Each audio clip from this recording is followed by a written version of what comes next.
আচ্ছা, মোমো তো এখন সবারই পছন্দ। আমার এভারেজ আমার রুমমেট আমাকে বলতেছিল, আপু খুব মোমো খেতে ইচ্ছে করতেছিল। তারপর কী করলাম, হুট করে বাসায় বানিয়ে ফেললাম। আমাদের অনেকগুলো কাজ ছিল, বাট ভিডিও লং হয়ে যাবে, তাই ছোট ছোট কিছু ক্লিপ নিয়েছিলাম তোমাদের সাথে শেয়ার করার জন্য। অ্যাকচুয়ালি মেসের মজা তো মেসে, তাই না? আমাদের মোমোটা আমরা বাপে দিতে দিতে না এখানে দিয়ে কারেন্ট চলে গেছিলো। তারপর আমি এই তো আর এটা আমরা দুই তিনটা মরিচ দিয়ে একটা নাগা টক বানানোর চেষ্টা করছিলাম। এই সসটা তোমাদের সাথে আমরা একদিন শেয়ার করব। এই তো আলহামদুলিল্লাহ, দেখতে যেমন লোভনীয় ছিল, খেতে অসাধারণ ছিল।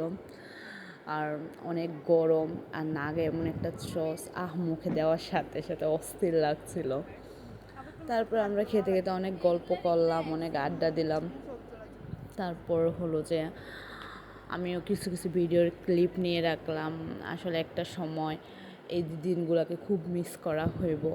আর হলো যে পাশে জানলা দিয়ে নজর দিয়ে দেখতেছিলাম, পাশের বাসায় মেবি গায়ে হলুদ হচ্ছিল, আকাশে আতশবাতি দেখে ভালো লাগলো, ভাবলাম একটু ক্লিপ নিয়ে তোমাদের সাথে শেয়ার করি। এই তো আজকের ভিডিওটা এই পর্যন্ত, দেখা হবে অন্য কোনো ভিডিওতে। এ পর্যন্ত সবাই ভালো থাকবে। আসসালামু আলাইকুম।